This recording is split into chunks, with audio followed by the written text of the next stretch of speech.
se retrouve pour une nouvelle vidéo.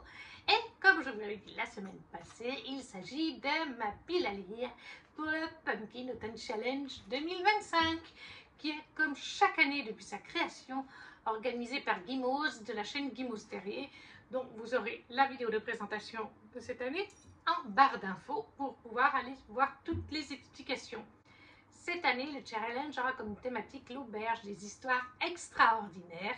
Il aura lieu du 1er septembre au 30 novembre. C'est un petit peu avant le début officiel de l'automne et un petit peu avant sa fin officielle, mais il me semble que l'année passée, Gimose avait dit qu'elle préférait faire ainsi maintenant pour ne pas forcément chevaucher sur le Coldwater Challenge ou laisser un petit peu le temps aux gens entre les deux challenges, ce qui n'est pas plus mal.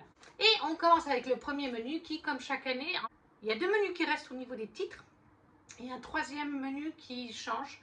Et avec les catégories, sous-catégories, ça change d'année en année, même si on retrouve globalement les mêmes choses dans la plupart des sous-menus. Donc le premier menu qui ne change pas, c'est l'automne frissonnant. C'est celui qui fait un peu plus peur. Et celui qui est un petit peu plus dur des fois à trouver des choses.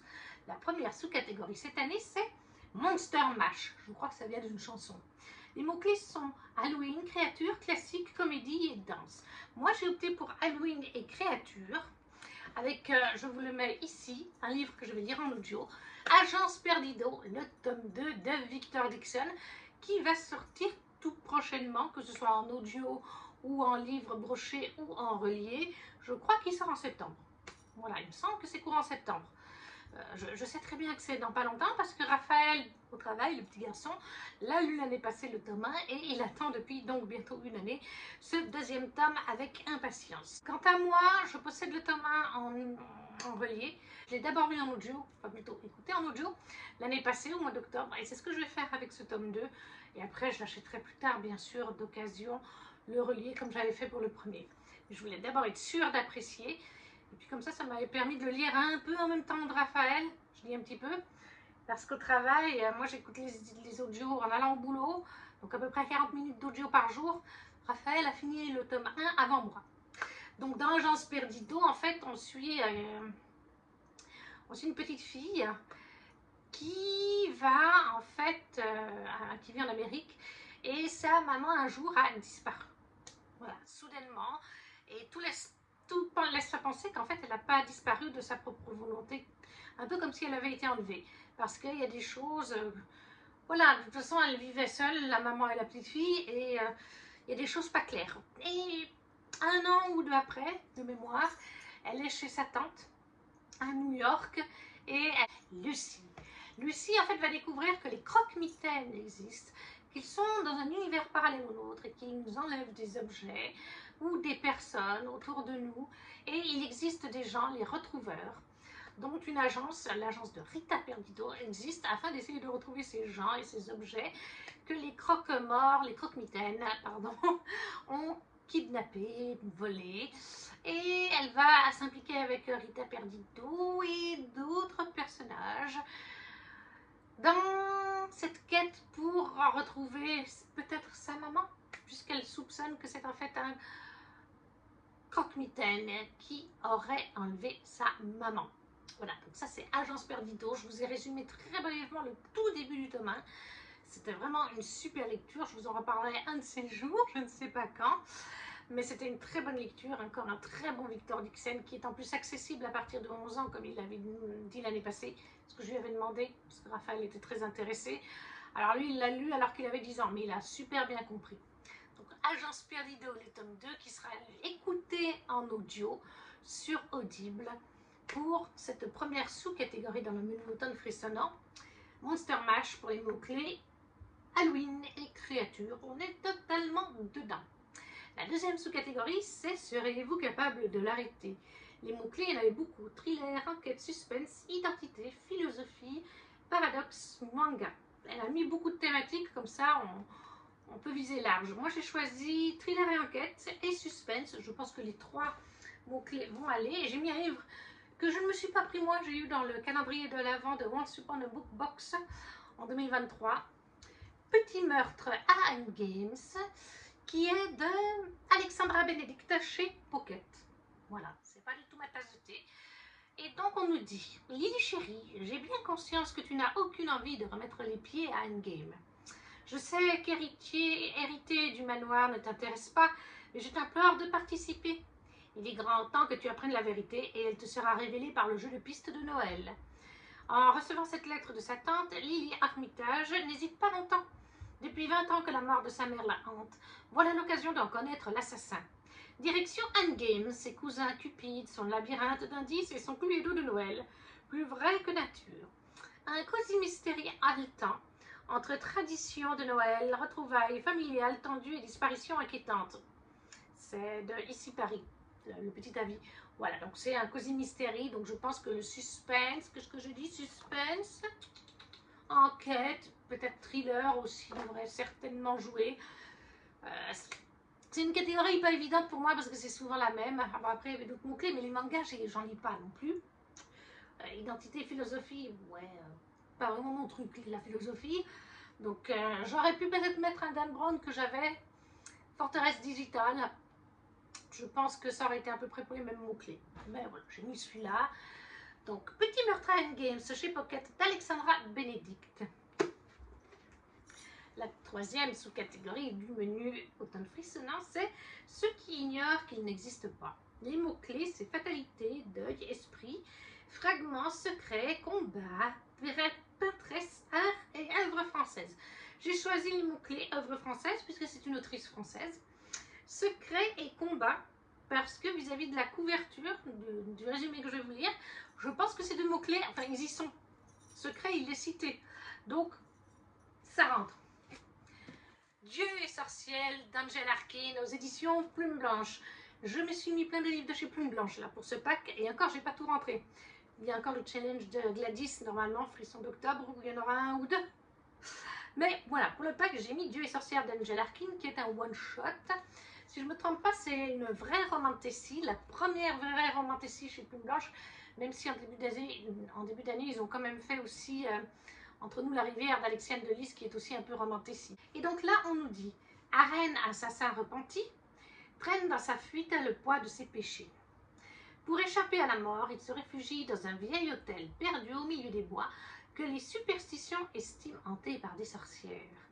Il y rencontre la belle et froide Lyphrène Morgéline, qui, sous ses airs charmants, le scrute avec autant de prudence que de mépris. Cependant, lorsqu'une nuit Lyphrène revient blessée, portant le sceau d'une étrange plaie, ce qu'il découvre le stupéfie.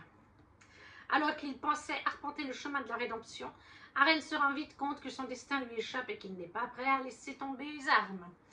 Car tout homme, Dieu comme sorcière, désire se servir de ses talents pour le crime et du secret qui se cache au fond de lui. Si l'ombre et la lumière n'ont pas le droit de s'unir, qu'adviendra-t-il de leur monde si l'incarnation même de la mort décide de ne plus obéir? Voilà, donc voilà, vous avez vu sur la fin, on a le mot secret. Et on nous dit bien que c'est un assassin repenti. On nous parle à un moment donné du fait que de ses crimes et puis que se rend vite compte que son destin lui échappe et qu'il n'est pas prêt à laisser tomber les armes. Donc combat, on est dedans, je pense. Secret totalement, parce qu'il y a de toute façon le mot secret. Et plume française, autrice francophone, avec Angèle Arkin. C'est one shot chez Plume Blanche de Dieu et sorcière. J'attendais vraiment cette période de l'année pour pouvoir le lire depuis que j'ai pris le pack 2025 et que je l'ai eu en novembre 2025. J'attendais vraiment cette période parce que je pense qu'il est vraiment fait pour. Et on arrive déjà à la dernière sous-catégorie de ce menu automne frissonnant qui est les songes maudits de Citrouille. Et là, les mots-clés, c'était vampire, manor, nuit surnaturelle, gothique, horreur, nouvelle. Pratiquement tous les mots-clés vont, sauf la nouvelle. C'est pas une nouvelle, c'est une saga. Et l'horreur, même s'il y a des moments un petit peu horrifiques quand même dans ce livre, dans cette saga. Il s'agit du tome 3, des larmes rouges de Georgia Caldera aux éditions GE, en format poche. C'est le tome 3. Alors moi, j'ai les anciennes éditions. Je crois qu'elles ne se font plus comme ça. Et d'ailleurs, moi, je les avais eues lors d'un swap. C'est quelqu'un qui me les avait offert. Toute la saga d'un coup. Et elle avait pris les éditions. Le tome 1 était divisé en 1.1 et 1.2. Je crois que maintenant, on ne le trouve plus que sous le forme tome 1. tome 2 et tome 3. Donc techniquement, pour moi, en fait, c'est un tome 4, ça, puisqu'il y avait le 1.1 et 1.2. Dans Les Larmes Rouges, on suit en fait Cornelia. Voilà, Cornelia, c'est une jeune femme en France, une adolescente, qui vit seule avec son papa. Et en fait, elle ne va pas bien mentalement.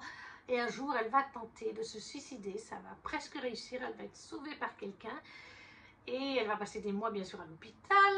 Et quand elle va en sortir, son papa va décider de l'amener dans une maison familiale à la campagne qu'ils ont, où il n'a pas été depuis des années, et de passer plus de temps avec elle. Mais Cornelia, si elle a essayé de se suicider, c'est qu'il y a certaines raisons.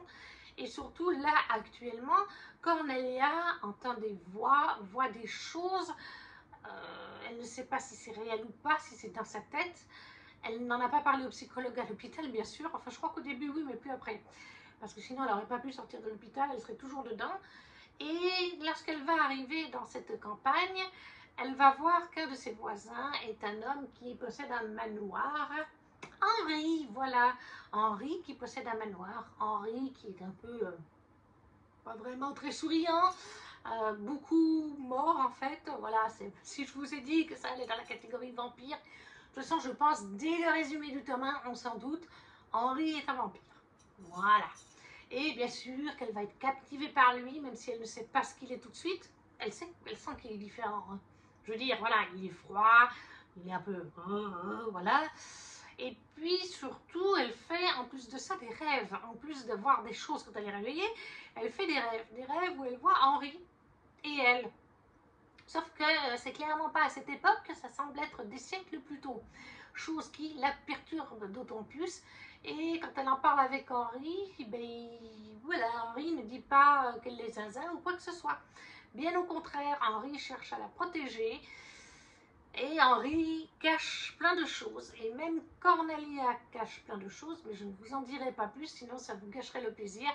J'aime vraiment beaucoup ce récit. Après, Georgia Caldera fait beaucoup autour du rêve et du songe, hein, parce que c'est aussi le cas dans Les Brumes de Cendrelune, et même dans Le Serment d'Aldaï, il y a aussi une histoire de rêve et de songe, donc elle aime bien ça, Georgia. Et ça me permettrait de finir une trilogie, techniquement, comme je vous ai dit, puisque le 1.1 et 1.2, maintenant c'est tout un seul tome, ce qui serait bien. Ça m'en ferait 13 ou 14 de terminer cette année. Donc voilà. Georgia Caldera, Les Larmes Rouges, le tome 3, chez J'ai lu, en format poche. Et c'était donc pour la dernière sous-catégorie, les songes maudits de Citrouille. Et les mots-clés qui vont, c'est vampire, manoir, parce qu'Henri a un manoir, nuit, forcément, surnaturel et gothique, parce que son manoir est quand même vachement gothique. Henri a des siècles, hein. Il est là depuis très longtemps. Ensuite, on passe au deuxième menu qui est l'automne extraordinaire. Et là, la première sous-catégorie, c'est La Bonne Auberge de la Pierre Levée. Là, on a en mots-clés fantasy, quête, médiéval, jeu de rôle, livre dont vous êtes le héros, voyageur et musique. C'est bien parce qu'elle a vraiment plein de mots-clés, on peut s'axer sur plein de choses. Et moi, là, j'ai pris le mot-clé fantasy. Je pense pas que quête et médiéval rentreront, quoi qu'on verra. Parce que je voulais vraiment lire ce livre pendant la période d'Halloween. Ça fait une année que je l'ai aussi bientôt, depuis le mois de novembre 2025, et le pack Plume Blanche, oui, encore de Plume Blanche, Les Arcanes du Mal de Sacha Morage, l'édition collector. Donc c'est une fantaisie, enfin je pense que c'est une fantaisie, mais tout ça, moi fantaisie, fantastique, en anglais, le mot c'est juste fantasy. Fantastique n'existe pas en anglais. Nous en France, on fait la distinction. Du fantastique, ça va être des univers ancré dans le nôtre. Ça va être par exemple en fantastique, moi je mettrais Harry Potter, typiquement. Même Narnia, parce qu'on a, c'est un monde parallèle au nôtre. En fantasy, eh bien je mettrais Golden Compass, la boussole d'or, qui est la saga de C. Lewis, je ne sais plus maintenant le nom. Mais Eragon aussi, Fort Wings, des choses comme ça, où l'univers est totalement inventé.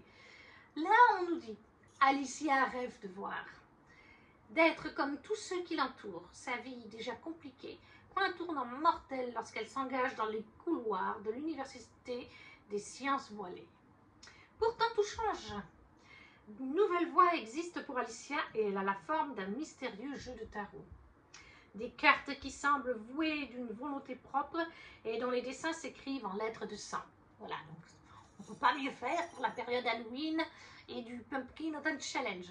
Donc c'est un one-shot aussi, c'est de Sacha Morage, Les Arcanes du Mal, en édition reliée chez Plume Blanche, pour la sous-catégorie La Bonne Auberge de la Pierre Levée, dans le menu Automne Extraordinaire.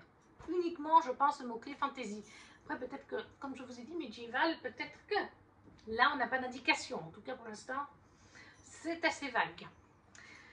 La deuxième sous-catégorie, c'est le chaudron foudre éclair de lune. Avec là, tous les mots-clés vont, je pense. J'ai pas encore le livre et je n'ai même pas cherché à lire le résumé. Je vais vous le lire quand même si c'est un humain et que c'est très long. Je donne un gros indice là. Malheureusement, il n'est pas arrivé. Il aurait dû arriver aujourd'hui avec la poste. Et notre sonnette ne fonctionne pas. On était 2 à la maison. La sonnette ne fonctionne pas. Le postier a pensé qu'il n'y avait personne. Bref, j'irai le chercher demain. Du coup, fantastique, magie, sorcière, potion, infusion, amour, herboristerie et famille. Et du coup, j'y ai mis avec un titre à rallonge, comme pour le premier, parce que bien sûr, on ne change pas une équipe qui gagne, de Sangu Mandala, tenir une auberge magique et guide de survie pour sorcières, dont vous avez du coup la couverture ici, puisque je ne l'ai pas reçue. Youhou! Et là, bien les mots-clés, voilà, on nous dit sorcière, cozy fantasy, slow burn, romance, fun family. Je pense qu'on est bien. Réservez une chambre dans ce cottage, pas comme les autres, et laissez la magie opérer. Sarah Swan était autrefois l'une des plus jeunes et plus puissantes sorcières de sa génération. Jusqu'au jour où tout a basculé. En ramenant sa grande tante Jasmine d'entre les morts, elle a perdu la majeure partie de sa magie et a même été bannie de sa guilde. Ça lui apprendra à suivre les conseils douteux d'une renarde à la langue bien pendue. De sorte que désormais, sa vie se résume à s'occuper d'une auberge magique capricieuse et de ses hôtes tous plus loufoques les uns que les autres. C'est que la première partie. Je ne lis pas la suite. Les résumés humains sont trop longs à mes yeux. Et puis, même là, j'ai fait l'effort de vous le lire pour vous, un petit bout. Mais j'avais envie d'aller sans le connaître. Voilà, j'ai tellement aimé le premier roman de Sangu Mandala chez Lumen, qui est la société extraordinaire des sorcières, la société très secrète des sorcières extraordinaires, qui allait pour tous ces mots-clés. Et d'ailleurs, Guimauve le dit bien, elle s'est inspirée de ce roman pour cette catégorie, que je n'avais pas envie de lire le résumé en entier. J'ai vu passer l'info là il y a un mois et demi, j'ai vu la couverture, j'ai dit « Oh, Sangu Mandala, l'humaine, viens, Pumpkin Autumn Challenge, viens !» C'est ce que j'ai fait. Donc voilà, pour la sous-catégorie chaudron, foudre, éclair de lune, pour absolument tous les mots-clés. Fantastique magie, sorcière, phare, potion, infusion, amour, famille, herboristerie. Tenir une auberge magique, guide de survie pour sorcières de Sangu Mandala. La deuxième sous-catégorie, non la troisième sous-catégorie de ce menu automne extraordinaire, oui c'est ça, c'est donc le cercle de la comté. De la comté comme la comté dans le Seigneur des Anneaux, mais la fin s'écrit avec une parenthèse, enfin, apostrophe T-H-E, accent aigu, comme le T, petit jeu de mots. Et là, on nous dit en mots-clés fête, gourmandise, réconfort, joie, diversité, singularité, empathie, vivre ensemble. Il y aurait plein de choses dans la wishlist, mais je n'ai pas les moyens de m'acheter. Notamment le cercle des dragontés, que je rêve de posséder. Mais il faut que je fasse avec ma palle ou dans les sagas que j'ai déjà dans le cours. Et c'est pour ça que j'ai mis Les Cruels Garçons Perdus, le tome 2 que vous voyez ici, parce qu'il sera lu en e-book. J'ai commencé ça en e-book. Je ne souhaite pas les acheter physiquement parce que c'est une saga hyper spicy, hyper smut. D'ailleurs, vous avez dans les mots-clés RM inversé, sexe, fire, écriture, fantasy. Et en fait, et Peter Pan. On est en fait sur Peter Pan, une inspiration de Peter Pan à l'écriture. On suit Winnie, qui doit être la petite fille, je crois, de Darling dans Peter Pan original. Et en fait, chaque fille de la famille est enlevée par Peter Pan et ses garçons perdus pour être emmenés sur l'île. Et jusqu'à maintenant, ils n'ont pas réussi à résoudre quelque chose. Ou alors peut-être que Darling, sa mère, a fait quelque chose. sa grand-mère, elle a fait quelque chose, je ne sais plus exactement. Le fait est qu'en fait, voilà, le plus important, c'est que c'est une réécriture de Peter Pan, mais qu'elle est hyper spacey et qu'elle est en harem inversé. Donc ça ne plaira pas à tout le monde et c'est pour un public très averti. Voilà, Winnie est très ouverte, c'est le cas de le dire. Sur toutes les pratiques, elle aime ça et elle l'assume. De ce côté-là, je trouve que c'est bien, parce qu'il y a trop de gens, en fait, qui aiment bien le spicy dans la vraie vie, pour ne pas dire le mot, mais qui font trop oh non, ça ne m'intéresse pas. Oh non, moi, Winnie s'assume. Hein. Et puis s'il y a plusieurs mecs en même temps, mais c'est encore mieux. Donc voilà, moi forcément ça me plaît, j'aime bien ce genre de truc, j'aime bien, je découvre petit à petit les harems inversés ou les polyamours et j'aime bien ça. Donc je me suis mis ça, mais je les achète pas physiquement parce que c'est loin d'être des coups de cœur. Parce que oui, il y a de l'histoire, mais l'histoire va très vite, c'est des petits tomes, ils sont vraiment pas gros.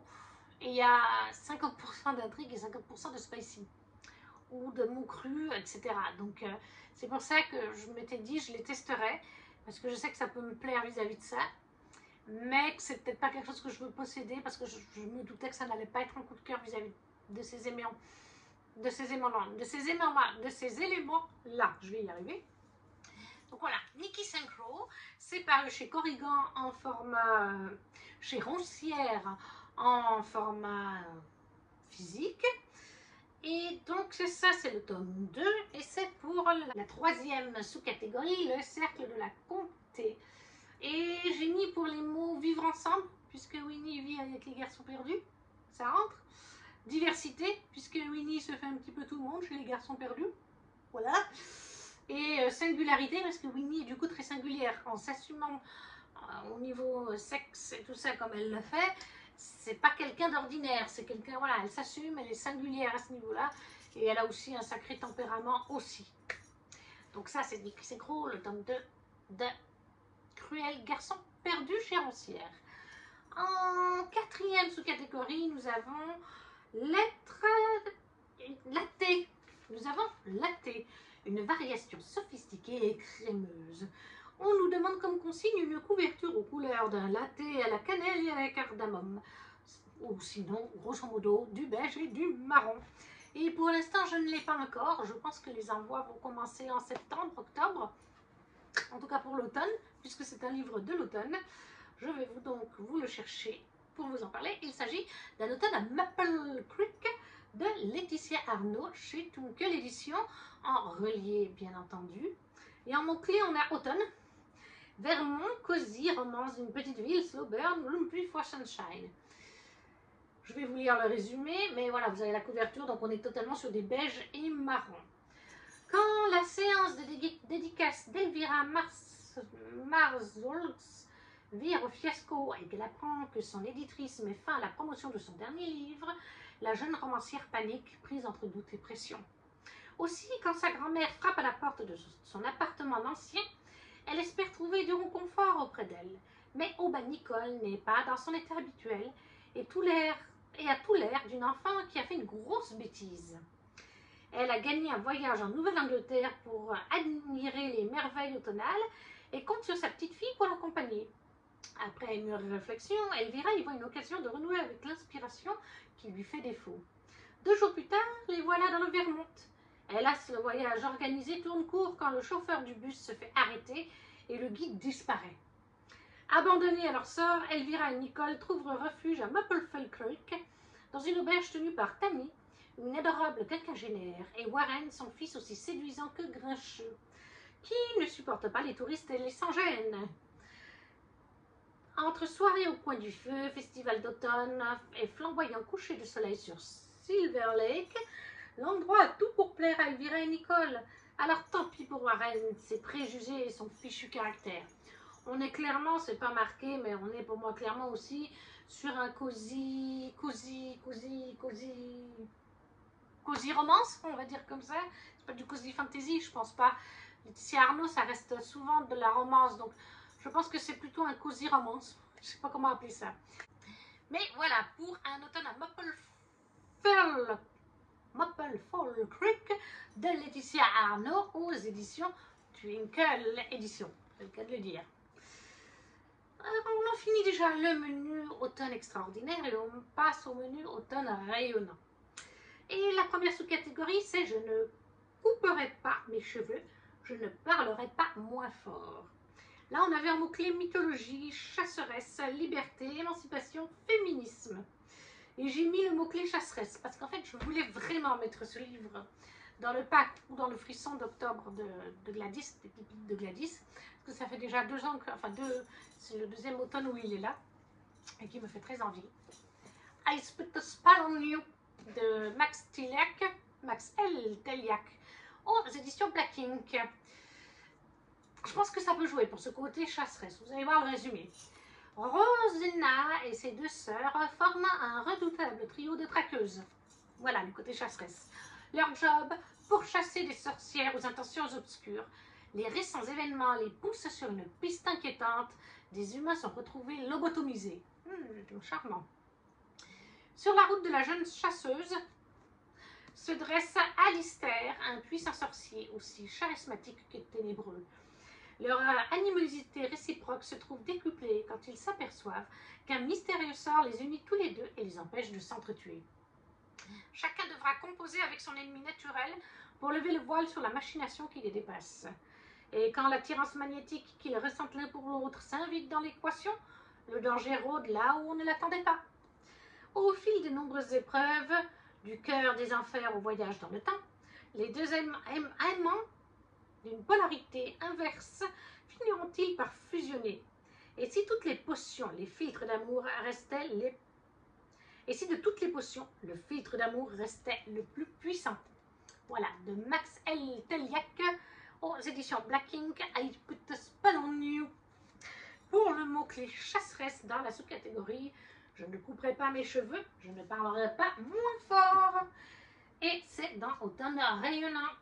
En deuxième sous-catégorie, nous avons Ma meilleure ennemie, une référence à Arcane, je crois. Bref, ça a fait le tour du monde, ce truc. Et d'ailleurs, il y a une chanson qui a été faite par Stromae et je ne sais plus. Et là, nous avons les mots-clés dualité. Ça a tout rapport avec cette série, d'ailleurs. Dualité, hiérarchie, inégalité, résistance, rebelle, sacrifice, ennemi dolorous, steampunk. Et là, je voulais aussi mettre ce livre soit dans les pépites de Gladys, son challenge, un choix ici. Mais je ne sais pas. Au niveau des mots-clés, je pense que résistance, vu le résumé, ça peut jouer. Peut-être Enemies to Lovers, on ne nous le dit pas sur le résumé du bouquin. Et sur BookNote, il n'y a pas de mots-clés ou un seul. Donc ça ne nous aide pas à savoir si Enemies to Lovers peut le faire. Mais du coup, j'ai choisi donc le mot-clé résistance, comme je vous ai dit. Et j'ai mis l'héritage des Birnagam de Maëla Pietri, le tome 1 Elisabeth, qui n'est pas encore sorti ou va sortir dans les prochains jours en France. Et ça, en fait, c'est l'édition spéciale Bibliocoffre. C'était le Bibliocoffre du mois d'août, qui est un site qui fait depuis maintenant bientôt une année, tous les 3 mois, un joli livre. Ils revoient tout, l'esthétique du livre.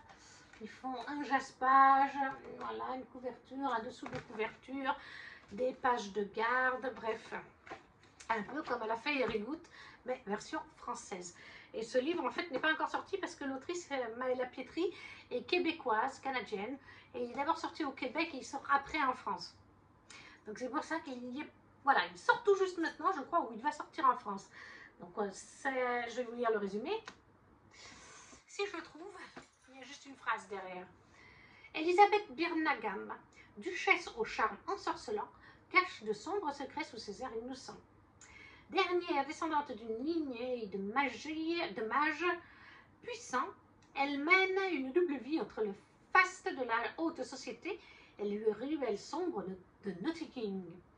Alors que les tensions entre mages, elfes, ombres et démons se cristallisent, un nouvel acteur entre en scène. Le démon Jaka El Arfian est puissant, manipulateur et semble insensible au charme d'Elisabeth. Quel est son véritable but? Pourquoi semble-t-il toujours avoir un coup d'avance sur elle? Dans un univers où règne magie et trahison, Elisabeth ne s'arrêtera devant rien pour retrouver sa liberté, quitte à perdre tout le reste. Voilà. Je trouve que le résumé, ça peut aller pour ce mot-clé résistance. Elle semble résister aux forces démoniaques, etc.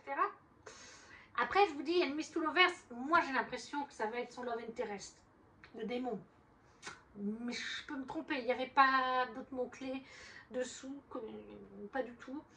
Donc j'y vais un peu au feeling, on verra bien. Mais il me faisait envie et vous avez vu, enfin voilà, je veux dire, c'est totalement les vibes pour Halloween et compagnie. Là aussi, là encore plus, hein. Voilà. Et puis le résumé aussi, ça fait très halloweenesque, ça fait très automnal.